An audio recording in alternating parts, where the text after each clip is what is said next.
And like all of this is always going to be fucked. So, bit shit. But I don't know. They'd been like engaged for, what is it, like 3 years or something like that.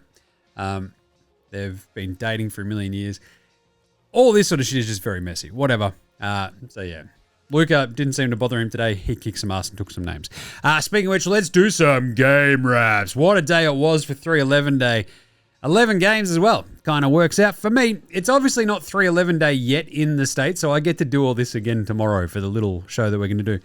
But I'm just happy that it's a big show today. So that all worked out as well, didn't it? Because remember how yesterday's show, I'm like, oh, yeah, tomorrow I'll probably cover all 11 games. There's a lot going on. And then Bam has the second highest scoring game of all time. So, yeah, lets me just concentrate and yell a lot. The game wraps from today. Philly campaign brings the pain off the bench. He went 8 of 8 from 3. They win that one, 139-129. Like Oubre and Payne. The duo that the Sixers never knew they needed or wanted. But anyway, Detroit smasher rated Brooklyn 138-100. Wasn't even that close. Miami 150. Washington 129. The Bam game. Hola!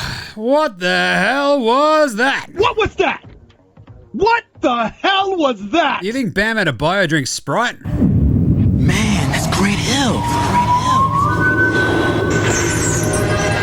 Grant Hill drinks Sprite? Grant Hill drinks Sprite. Bam Adebayo might drink Sprite. It was absurd. I'm going to break down this game a little bit more, but I mean, it was obviously kind of 31 points in the first quarter, 43 in the first half, 62 points in 31 minutes through 3 quarters, and he finishes with 83. That is the second most in the history of the NBA. Yes, it came against the Washington Generals. Yes, there was some unethical hooping down the stretch to get him to 83 points. But you know what? This is a little bit different because this is a good team, Miami, beating up on a bad team, Washington, versus a couple of the other times, like the Devin Booker 70 piece was a bit blah. The Luka one was pretty good, where he went for, what do you have, 74? Like we've had Donnie Mitchell, we've had Dame Lillard, Embiid had 70. Like, this is essentially how it's going to go a lot of the times nowadays, right? Like where we've got like a pretty decent knowledge of like intentional fouling, slowing down the pace of the game, generating extra possessions. It was a slog down the stretch, but it was also wildly exciting because he had 1,000,000 points. So yes, they could have sat him at any time. I'm also, at some point in these sorts of games, the thought always crosses my brain is just like, don't sit him. Just let him have a crack. And they did. And it was pretty bloody awesome. So we're going to talk about this game a little bit more in Bam's stature and what he managed to pull off. It was pretty awesome. Good win for Miami, BT Dubs. Another good win was the Atlanta win over the Dallas Mavericks. Dallas came at him pretty hard. Atlanta was smashing him early, flew back into it, and then stretched out the lead late. Awesome game, really, Atlanta-Dallas. This is all going on while Bam's going off his head. There was just like Clay just hit a bunch of threes, got back into the game and was like, oh, God, look out. But Nicky Alexander-Walker was absolutely unreal in this one. He had 29. He had 18 for Okongwu. He had 27 and 7 and 8 for Jalen Johnson, who's a weapon. And Dyson Daniels is really good, 14, 7 and 10. We'll talk about him again later. Toronto-Houston. This is the big problem. Toronto can't beat good teams. There's always going to be a bit of a big ass down there in Houston to take on the Rockets, but they lose by 14, 113 to 99. And this is like the Raptors just, every time you watch them, and I was watching a bunch of this one, you're like, all right, good. Scotty Barnes, he's like playing pretty well. RJ Barrett's hitting some shots. Manuel quickly, he's a little bit off. Spindles Ingram can't hit anything and the rest of the team stinks. It's a bit of a worry. Meanwhile, the Rockets got heaps out of KD early. Amen Thompson was really good. LP Şengün was not great, but he still got 12 rebounds in the end. Anyway, good win for Houston. They needed that. They're 40 and 24. Raptors, just, I don't know. Phoenix, Milwaukee was a bit of a rip snorter as well. 129-114. The Suns hold off the Flying Bucks. Jalen Green crushed it. 25 points for him. 27 for Devin Booker as well. And this was kind of the thing. Like, I think I underestimated Booker being back, Green being there and playing himself back into game shape. Without Dylan Brooks there, Phoenix is still at least feisty enough to beat a kind of crummy team like the Bucks, but like Giannis still managed 22, 6, and 3. But anywho, Boston, Jaylen Brown gets booted, and there goes the spice out of that Spurs Celtics game. 125-116. Celtics put up a little bit of a fight, but San Antonio never really felt in too much danger after JB got booted. Tatum couldn't quite do it. We'll talk about this a bit again later, but yeah, Tyler Ford, the ref, he just hates Jaylen Brown. It's pretty funny, and there's your spoiler alert for old mate, no mates. I'll tell you what, Jesus. Chicago beat Golden State because Draymond's a dummy. You love to see it. 130-124. The Bulls win in overtime because Draymond fouled Jalen Smith at the end of regulation.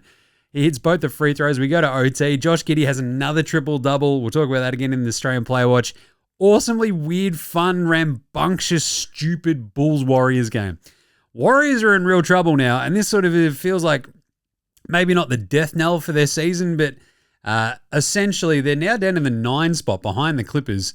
They've lost 3 on the trot. They've just lost to Utah and Chicago, 2 teams who have no business winning any games, let alone a team that's, still fighting in the playoff hunt.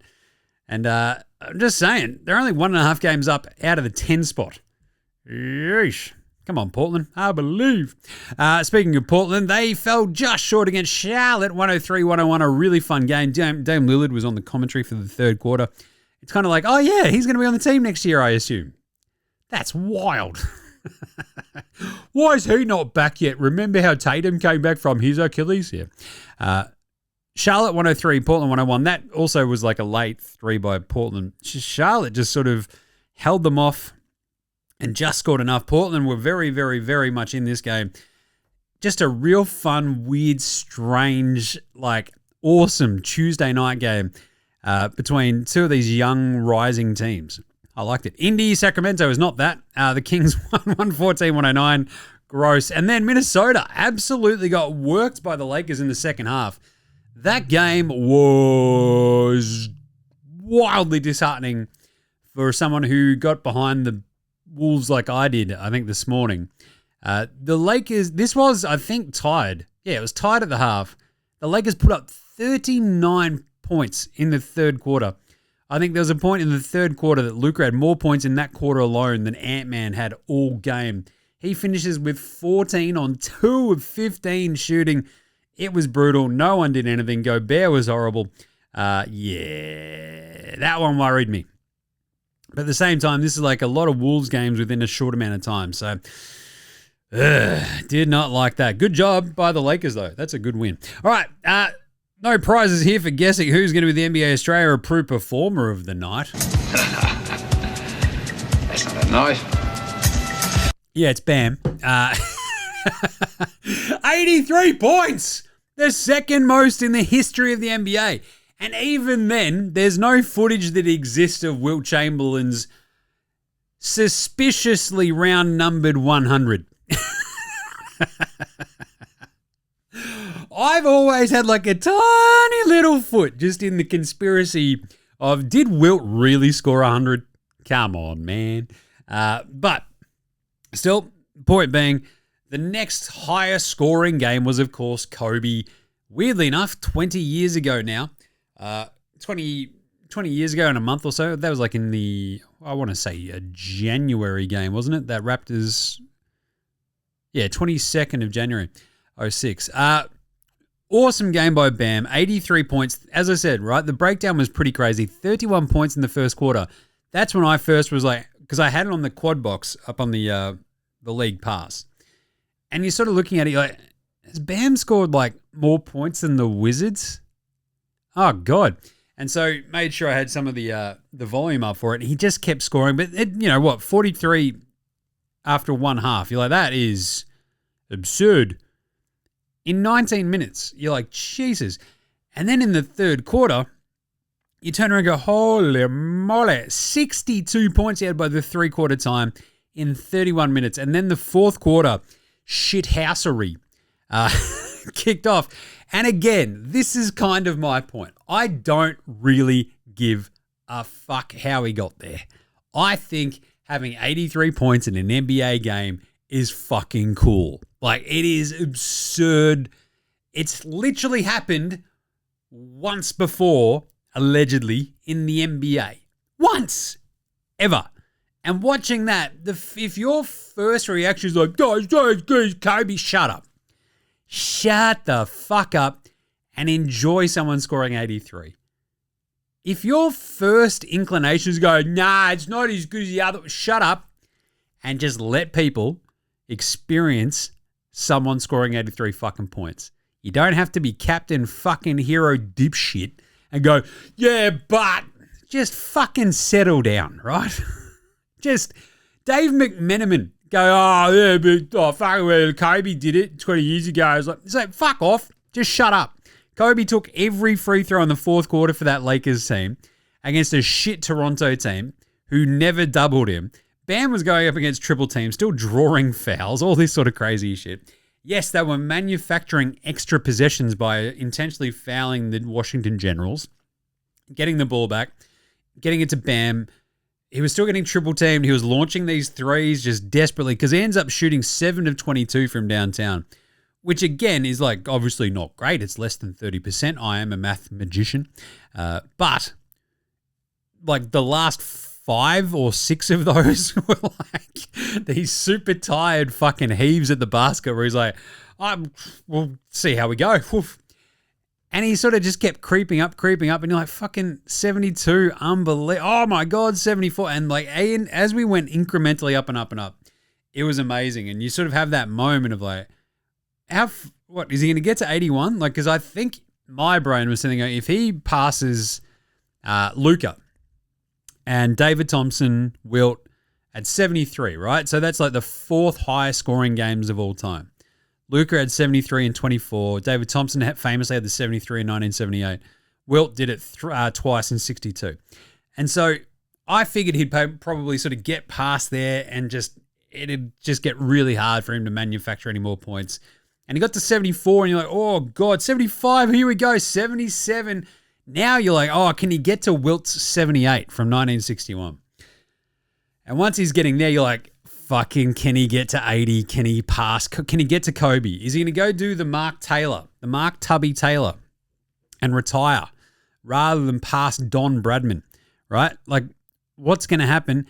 And he got there and it looked like they were going to take him out and he went back in, 2 more free throws, boom, 83 points. And the ethical hoop debate is already really fucking tiresome. Like, really fucking tiresome. He went 20 of 43 from the floor, including the 7 of 22 from downtown.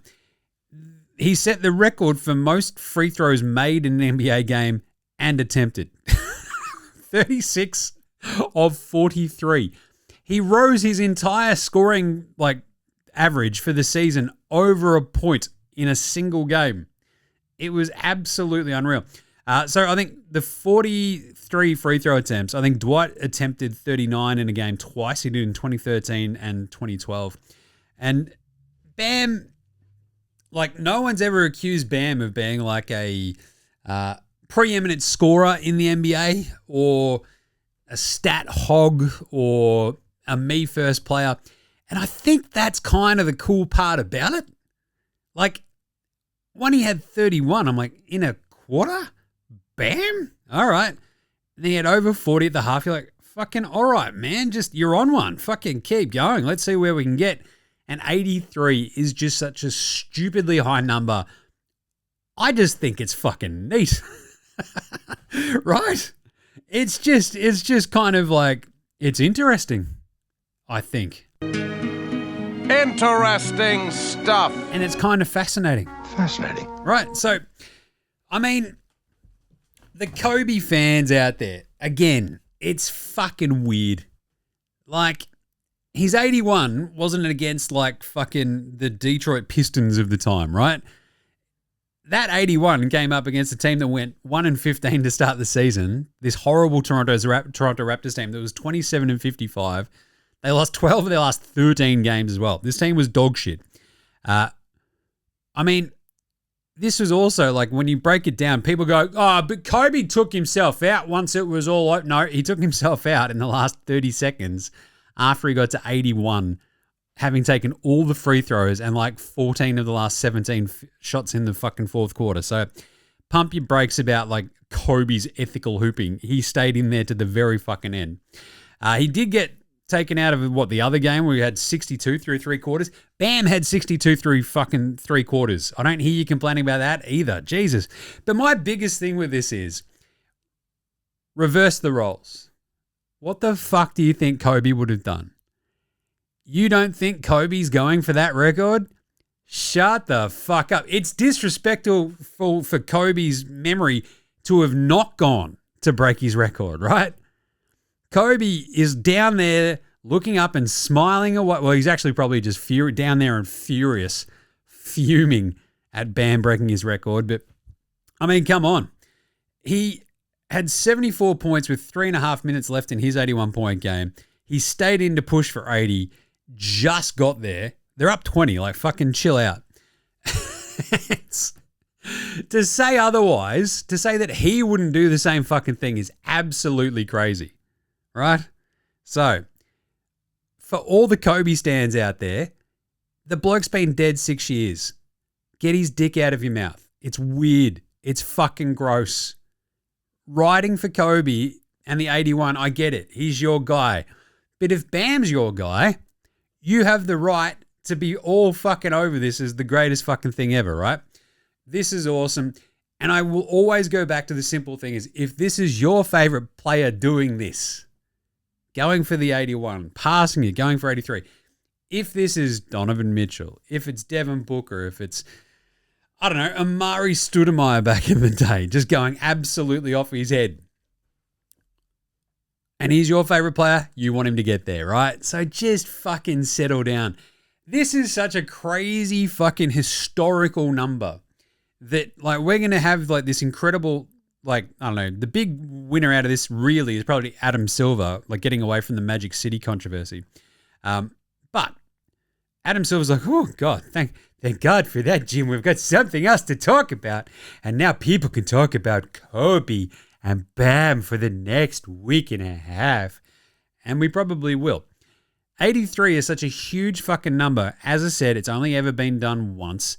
And I mean, even like going past like that weird sort of, 71 felt like such a huge number for so many fucking years because David Thompson and Kobe were the only other ones who had gone past 71 outside of Wilt. And now Bam has just thrown his hat in the ring. That's awesome. I'm so fucking just, can you tell I'm a little bit giddy with how crazy it is? It was awesome. I'm all here for massive historical fucking record-setting nights, and that was so much fucking fun. Good on you, Bam. I was actually wearing the Miami hat this morning. I'm not saying that I might have spurred him on, but I'm definitely not saying that I didn't, if you follow my meaning. What a game. 83 points in an NBA game. Yes, it was the Washington Generals. Yes, there was a lot of fouling. Yes, it dragged on. But 83 is a lot. And it's pretty fucking crazy. And it's pretty fucking cool. And if you disagree, I don't know what to tell you. Sometimes fun things are just fun and good. Right, who is Spud of the night, however? Spud, Spud, Spud, Spud, Spud, Spud, Spud, Spud, Spud, Spud, Spud, Spud, it is Spud of the night. Spud of the night. 0 of 5 for Jock Landale. The Rooster could not get it going on offense today, but it didn't matter because they smashed Dallas. 1 of 8 for Quentin Jackson over there on the Indiana Pacers. 2 of 13 for that prick Miles Bridges. You hate to see that, don't you? Not at all, Jim. 2 of 11 for Rob Dillingham. Oh, geez. 3 of 13 for Jalen Smith. But he hit those game-tying free throws. Good job, Draymond. Amazingly, he was 2 of 10 from 3. Jalen Smith, what are you doing? What are you doing? What the hell is a polar bear doing in Arlington, Texas? 5 of 18 for Al Horford. And, of course, thank you. After such a long, weird drought, what happened on 3/11 Day, Jim? Hall of Famous, like a Spud of the Night Hall of Famer, PJ Washington and Derek White from downtown. They both went and shot 3/11. Oh, yeah! Cheer! How yes. I do love the 3/11 It is still only March 10 over there, but it's 3/11 here. But because it's the 11th of the 3rd, we get 3/11 Day again in November. And I've been campaigning now at this point for years for them to come over for every 3/11 Day, like either the UK or here. I think I pitched it to Nick, just alternate. Go to the UK one year, us every other second year. Like it just works, mate. It just works.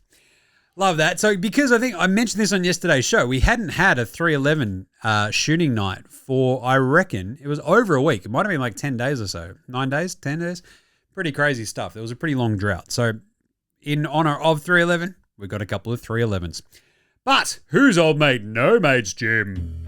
Old mate, no mates. Old mate, no mates. Old mate, no mates. Old mate, no mates. Old mate, no mates. Oh, who's got no mates today? Two very quick ones. Jaylen Brown, obviously getting into it with Tyler Ford, the ref, who seemingly very much hates him.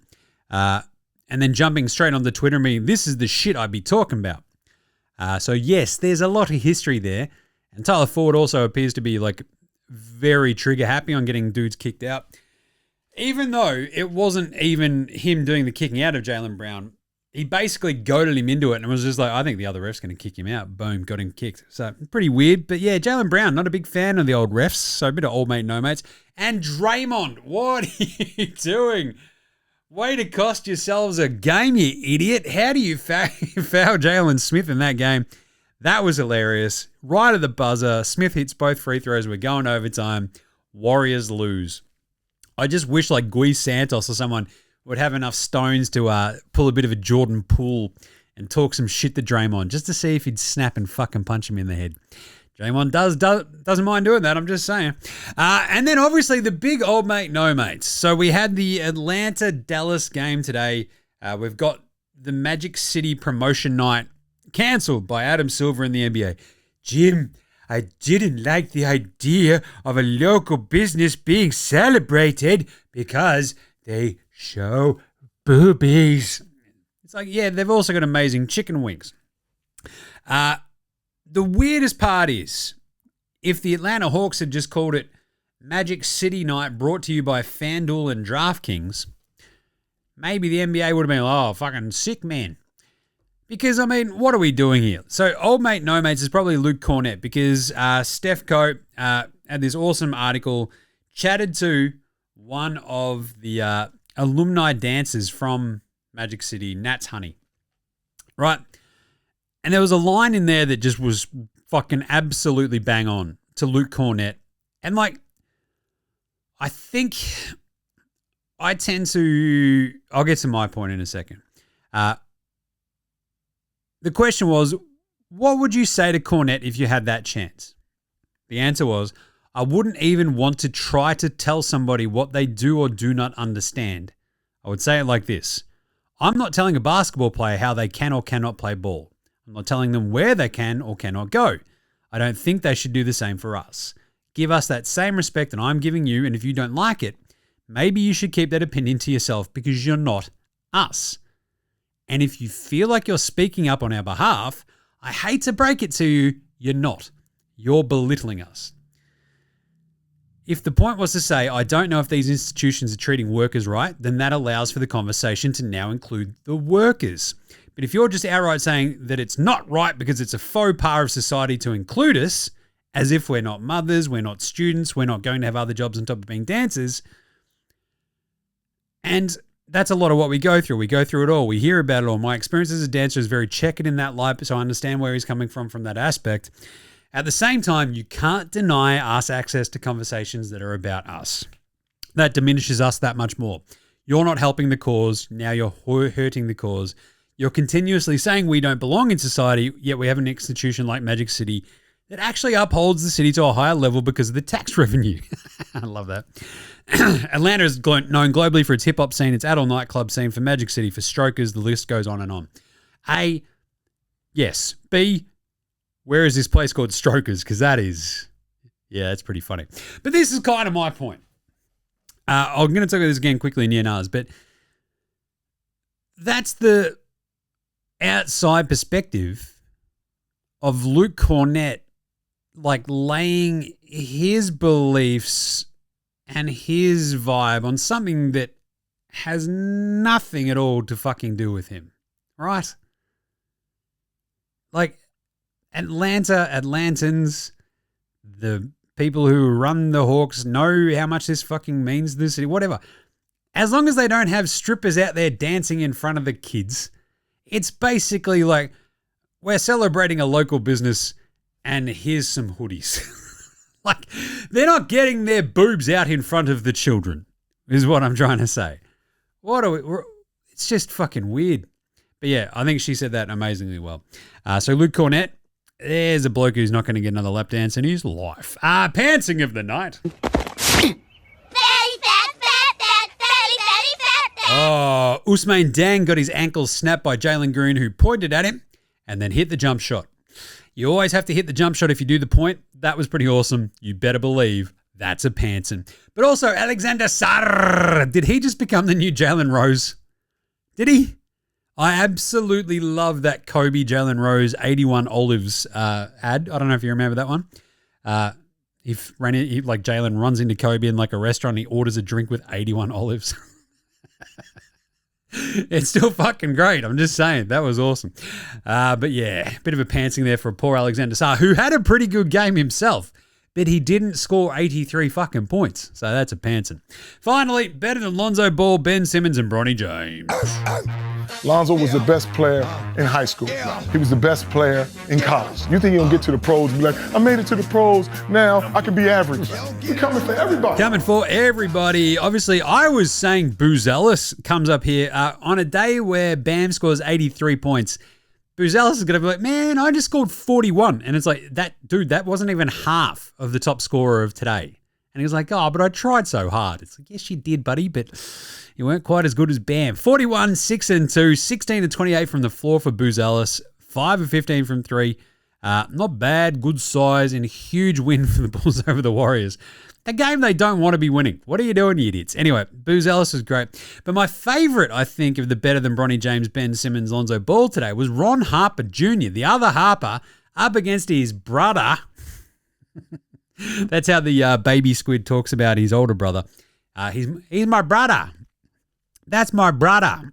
Leave my brother alone. He's 3 and he'll kick the shit out of you, I tell you. He beats the piss out of the 7-year-old. The 7-year-old is such a good-natured little fella as well. He's just like, oh, look, get here. Yeah, get out of here, you little bowling ball. Anyway, it's very fun. Ron Harper had 22 points, shot 8 of 11 and 6 of 9.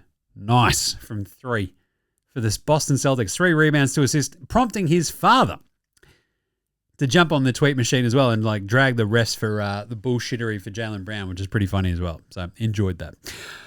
Love it. All right, let's do some quick yeah-nahs right after this. This is Cam Glidden. This is Anthony Drimmick. This is Mitch McCarron. This is Jason Kadee. This is Darryl McDonald. Hey guys, this is Hugh Greenwood. Yo, what's going on? This is Illy. This is Mark Worthington, or commonly known as Wortho, and you're listening to NBA Straya. You're listening to NBA Straya. And you're listening to NBA Straya. And you're listening to NBA And you're listening to NBA Straya. And you're listening to NBA Straya. And you're listening to NBA Straya. You're listening to NBA Straya.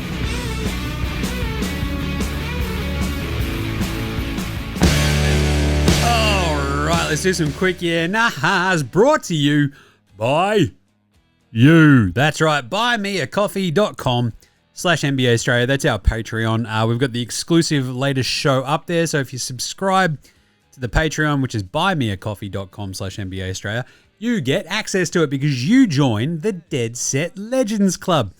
Basically, you buy me a tin or buy me a coffee once a month, and you get all the access to all the extra stuff, which is very fun, where it's like these evergreen shows that I chuck up there, which me just having a chin wag, and it's very, very fun. It's not specifically about stuff that's going on that day like a lot of these NBA Strayas are. It's a lot more evergreen, so it's really fun. So go check it out. What is it? buymeacoffee.com/NBA Straya. Sign up, become a Dead Set Legend. Right, Jim, the Sixers cooked. Yeah, nah, yeah. Is it a double kick in the guts that they sold high on Jared McCain, you fucking morons? Yeah, nah, yeah. Brain genius Daryl Morey strikes again. But Jimmy, look at his track record. He's won so much. No, wait, that's right. He's not won shit. Amazing. He's so much smarter than all of us, though. But, I mean, who could have foreseen that Tyrese Maxey playing the most amount of minutes in the NBA, the heaviest workload in the NBA, carrying a busted up Joel Embiid, half his worth like Paul George. Maybe, just maybe, the backup guard that you've got that's shown an absolute plethora of talent, who Maxey basically sort of, worked pretty well with in tandem, but VJ Edge can kind of supplant it, so you move him to a bench role. Just imagine if you still had that player that you could plug into the Tyrese Maxey spot and pretty much go about your season at like 85% of what Maxey was giving you, maybe even a little bit more, because, I don't know, he's now in OKC, carving it up and playing really big minutes in big moments for the best team in the NBA. I think it'd be pretty good to still have that player, wouldn't I? I mean, I would, yes. But again, I'm not Daryl Morey, and I didn't sell high on Jared McCain. Do you think he could have gotten more for Jared McCain with 3 weeks of Maxey on the shelf right now and McCain playing through the nose and maybe, just maybe, even elevating his trade value a little bit higher than a shit first? What do you reckon? Do you reckon he might have? Yeah, I reckon he might have, Jim. Yeah, you're right. Daryl Morey, more like Daryl Moron. Oh, if all Sixers fans weren't such weirdos, I'd feel sorry for them. Nah, love your guts. Davey B. Hey, mate, love your work as usual. Should Kelly Olynyk buy himself multiple lottery tickets after not being traded from the Spurs before the deadline? Might be stealing salary. Yeah, nah. Cheers, Dave. I love this. Kelly Olynyk is just hanging out down there in San Antonio going, this is awesome. I'll tell you what's awesome. This is awesome. He's just out there cruising along, feeling pretty good about life, and just, I don't know, on his way to like a title, doing absolutely sweet dick all, currently averaging 3.3 points a game in 8.9 minutes.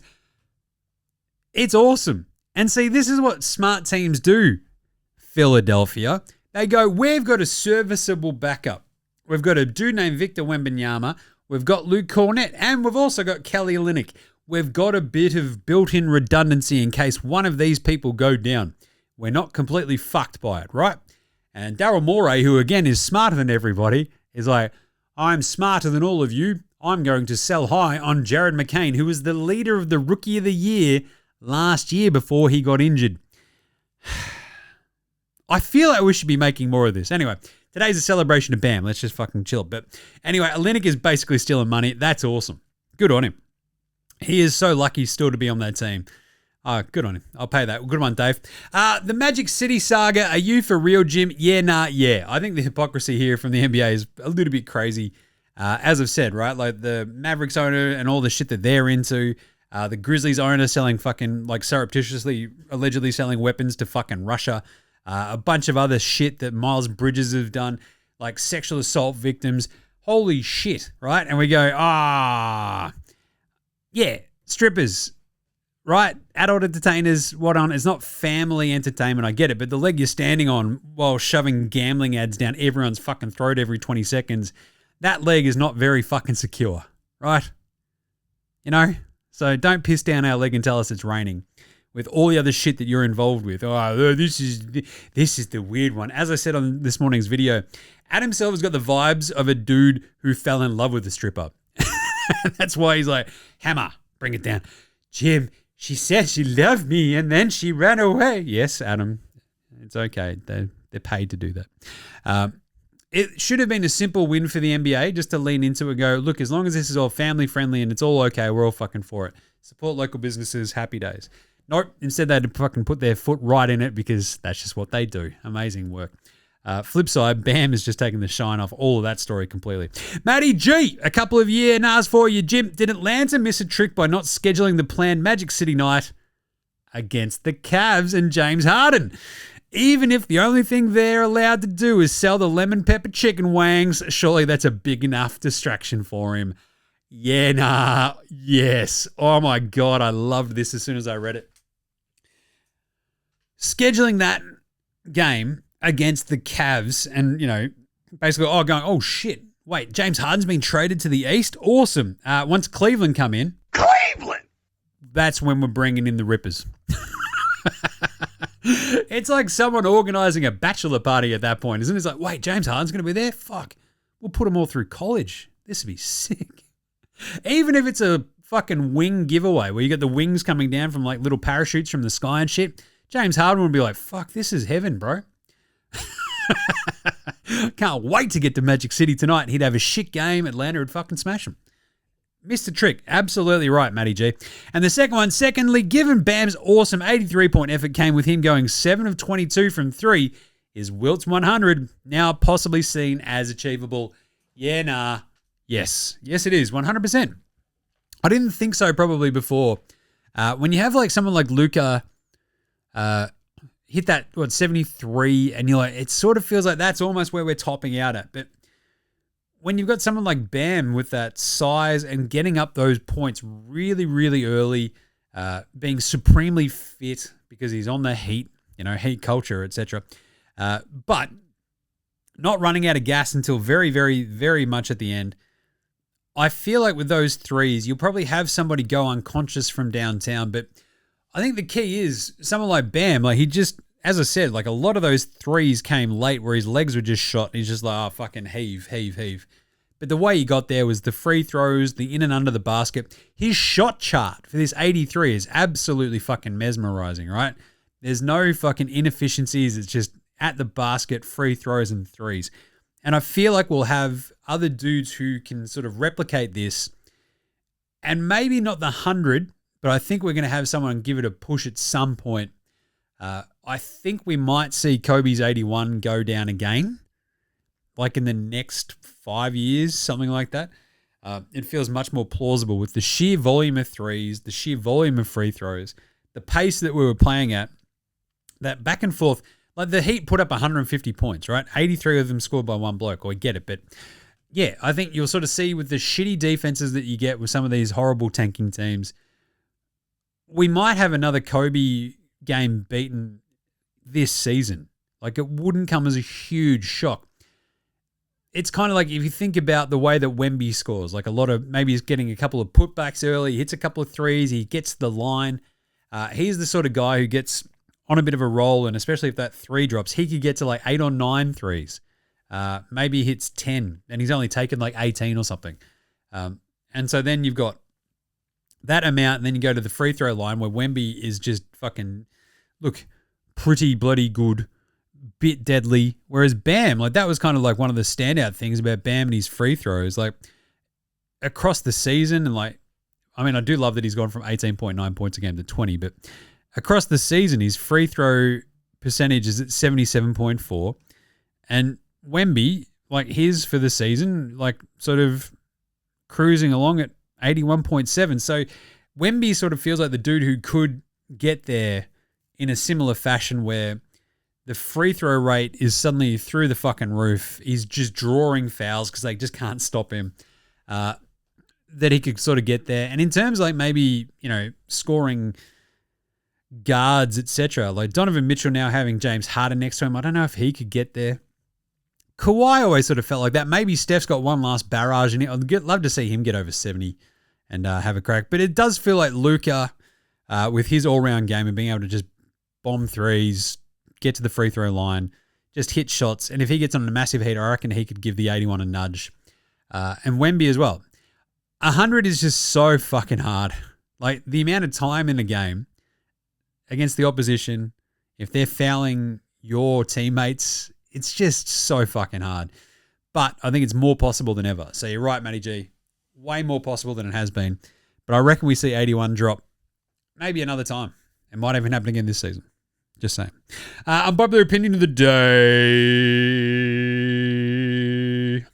Now look at me, please. Look at me. Look at me. Look at me. Shouldn't be that unpopular, but I think good things are good sometimes. We don't have to rush to shit talk it. Like I fucking hate the Heat. I love this hat, and I love my other hat. I love the color scheme, right, of the Miami Heat. I think that's awesome. But the Heat just, God, they shoot me up the wall. And I was just fucking delighted by Bam. Like, I don't get this fucking weird minds. Oh, Kobe did it better. It's like, did he? All right, great. You don't think he would have done the exact same fucking thing in that exact same spot? Settle down. You didn't know Kobe. Right? It's just fucking nuts.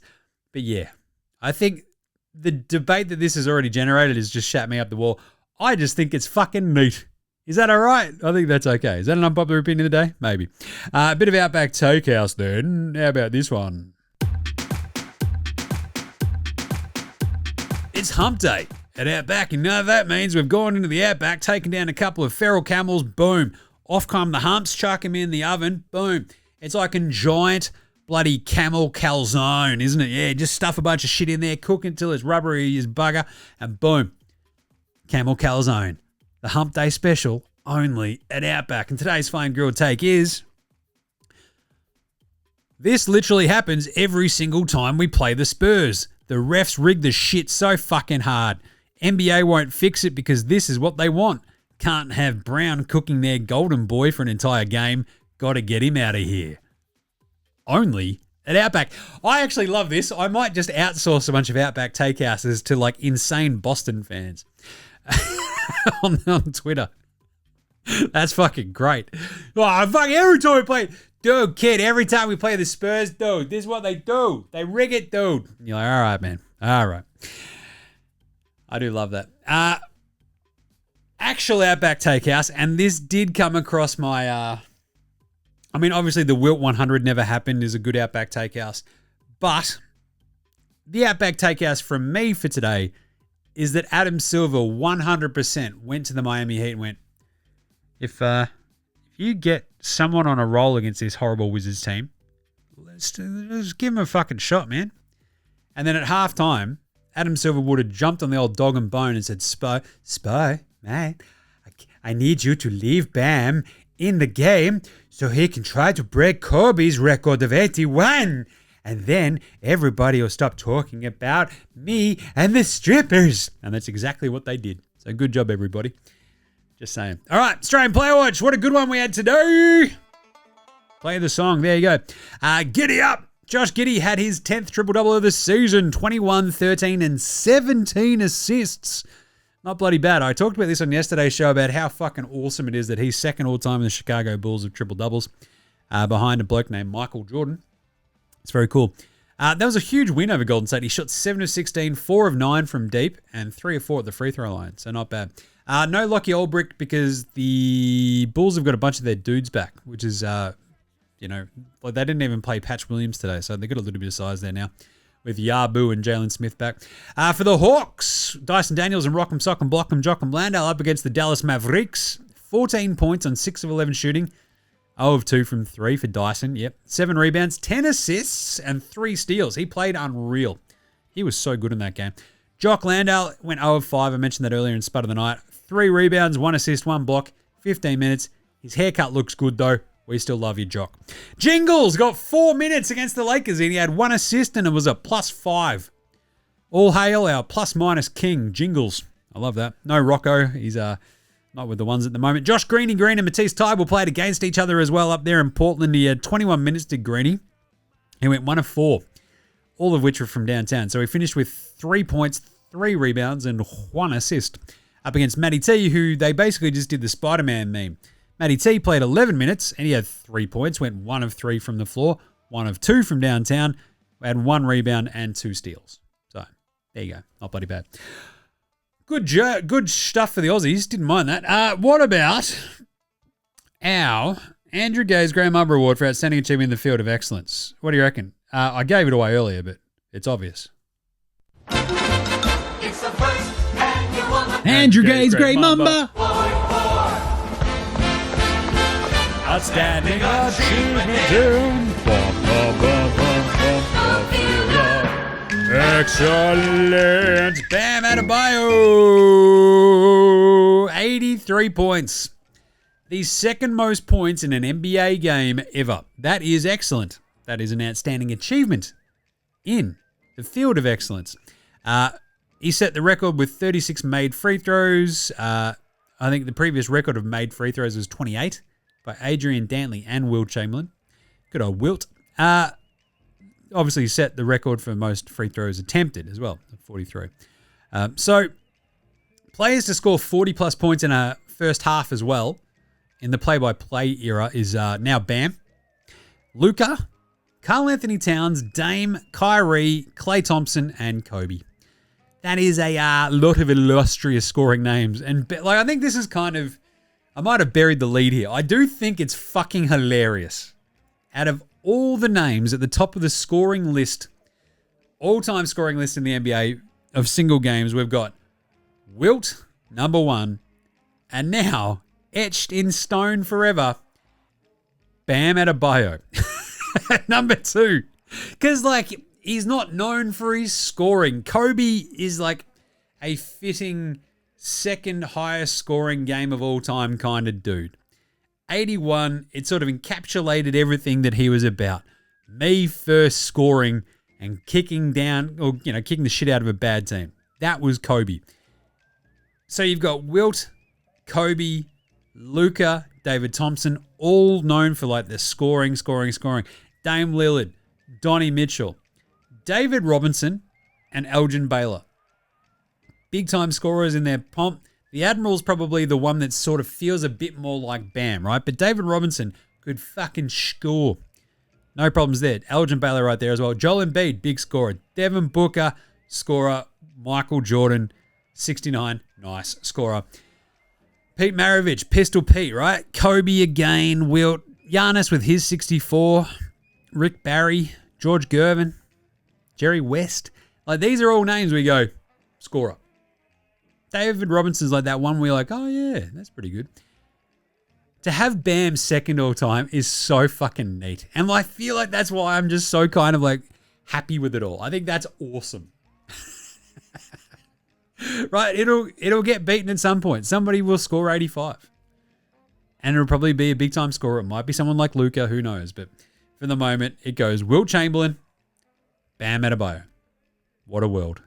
What a fucking world. All right. How about a Patty Mills Game Day Baller Game Day Twitter check-in? Let's see if Patty's got anything to say. He is obviously over there in the EuroLeague, which is good. Patty's got a new post. What do you got, Patty? Patty Mills. Why, none of that is in... Oh, it's like FIBA Patty, I guess. There's like a lot of FIBA Patty highlights. It's kind of neat. Sure. La Leyenda. Patty Mills aterriza en la Laguna Tenerife. So he's, it's his signing with Tenerife, which is kind of cool. All right. Let's do some game previews for tomorrow. Game previews. Thanks, Inadvertent Bane. Not a problem, Jim. How's it all going? Oh, yeah, good. I'm glad that I had today marked for a big show, so feeling good about it. Remember, you can find all of our picks and all that sort of stuff over at Dabble. I think we went 8 of 11 today. We missed out at the end on the Wolves. Changed a hint from yesterday's show, so that's why after I do the NBA coffee run, I tend to talk myself into another thing, but it was good. So 8 of 11 against the spread today. Just saying. Not bad. Good size. So you can find that all over at Dabble. The link is in our show description and our social bios. Boom. Tomorrow, I think we've only got 6 games. We've got Cleveland at Orlando. That's actually an absolute ripper.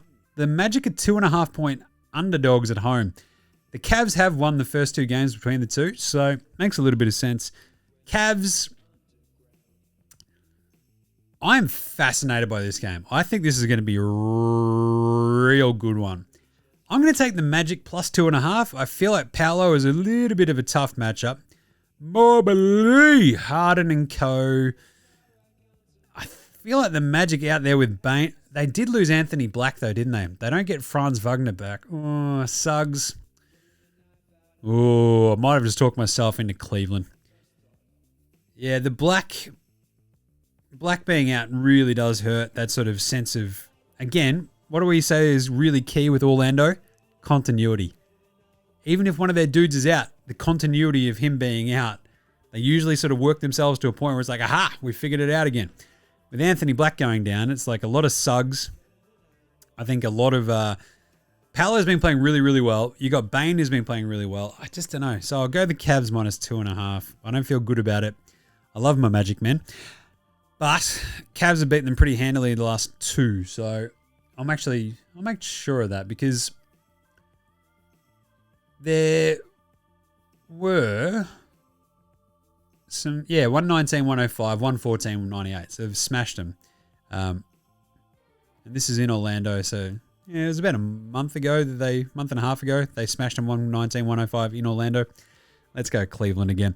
Toronto at New Orleans. Oh, boy. Well, the New Orleans Pelicans aren't a very good team, so that means Toronto probably do beat them. The Raptors are 1.5-point favorites. I think the big thing here is that Brandon Spindles Ingram against one of his old teams is going to go ham. So I'm going to go Brandon Ingram. Had a horrible game today. Let's go the Raps -1.5. They're good at beating bad teams. That's what they do. The Knicks go to Utah. They are 12.5-point favorites. I'm taking the Knicks because, again, these tanking teams, you can't make those lines high enough. We saw that with Brooklyn today. You saw it, obviously, with the Wizards getting generaled by Miami. So let's go Knicks there. Houston at Denver. That is a ripper game too. Houston's size up against Denver. You know, they've got Aaron Gordon back. The Nugs are 5.5-point favorites at home with the Rockets on a back-to-back, having just hosted Toronto. The Rockets are 2-1 in the series so far. It's a real interesting one, isn't it? Because you feel like this could easily be a playoff series. So the matchups have been pretty tight. 2 of them were pretty tight, I think. So the first game was 109-112. Denver won it. Denver also won the second game just before Christmas, 128-125 in overtime. Houston did kick them in the pants, 115-101 in Denver. The last time they met just before Christmas as well. Denver's looks so shoddy. I tend to think, though, that the Rockets, on the back-to-back, I think Denver at home might be a little bit too tough. I might still take Houston plus 5.5. I don't know if Denver run them out of the place with KD, Şengün, Amen Thompson and co. Houston kept this close, might lose anyway. Charlotte, Sacramento. That should be a Sacramento, back-to-back home games for the Kings, right? It should be a Sacramento loss. Charlotte have looked a little bit dodgy, but they are 12.5-point favorites in this. I might take Sacramento plus 12.5 at home. Because again, they are kind of tanking, but I don't know. Charlotte on a back-to-back where they sort of just snuck by Portland. They've just not been that great. I'll take 12.5. And then Minnesota Clippers. Woof. After the Clippers, I mean, they've had their moments. Took care of the Knicks 2 days ago. Now they deal with Minnesota. They're 1.5-point favorites. I think I'll take the Clippers. The Wolves they look so out of it today. And after a night out in LA maybe tonight, it's a bit of a hangover sort of game, so I might go the Clips -1.5. Oh boy. And there you go. That'll be it. Any changes that you might see over at Dabble tomorrow morning, so just keep an eye out. Keep an eye out for NBA Coffee Run as well. I love doing those videos. So go check them out on the socials. Follow us everywhere on the socials, of course. Twitter, Facey, IG, TikTok, YouTube. Get around Footy Unfilterated. If AFL is your vibe and you like NBA Straya, you'll like Footy Unfilterated. It's just me yelling about footy. I love footy. I love talking about footy. It's none of the nerd shit. It's just like, what do you reckon about footy? Pretty good, isn't it? Here's some things I think. It's great. It's Footy Unfilterated. That's what it is. NFL Australia as well, myself and Gaz. Gaz is over in Europe at the moment, so we'll do a recap off-season thing anyway. But Footy Unfilterated is the big one at the moment. Jim does Supercoach as well. We'll do another AFL Supercoach show this week before we do the Monday NBA Supercoach thing. We've got 5 more weeks inclusive of this one for NBA Supercoach, so just keep an eye out. Anyway, so subscribe everywhere to those shows across all of your podcast apps, YouTube Music, Apple Podcasts, Spotify, whatever. Give us a big thumbs up. Give us stars. Leave some comments. Jump on there. Help a brother out. Got to keep this pirate ship afloat. Speaking of which, buymeacoffee.com/NBA Straya. If you want to shout us a coffee, shout us a beer once a month, you get to join the Dead Set Legends Club where you get cool exclusive shit. Right? Which is really fun. So go do that. Buymeacoffee.com/NBA Straya. Find all of our picks over at Dabble as well. Big thanks always go to From Oslo for the intro and outro song. They rule. So to House Hats, Joshua De La Rentis, Fascinator, Gold Mines, Ramshackle Army, who have got a gig with the Porkers on May 8. Mate, that's good. Is it? I think at the Bendy. Anyway, Iowa, Sex Jedi, Green, and Dozers there behind all the tunes you hear throughout the show. So smash them on your music streaming platform of choice. Remember, NBA Straya supports Australian bands, so should you. And that's it. Nothing at the end of this one. I've got to get out of here because I've got to sort out the kids. We will catch you for a quick one tomorrow to wrap up those games very briefly over on YouTube and Spotify video.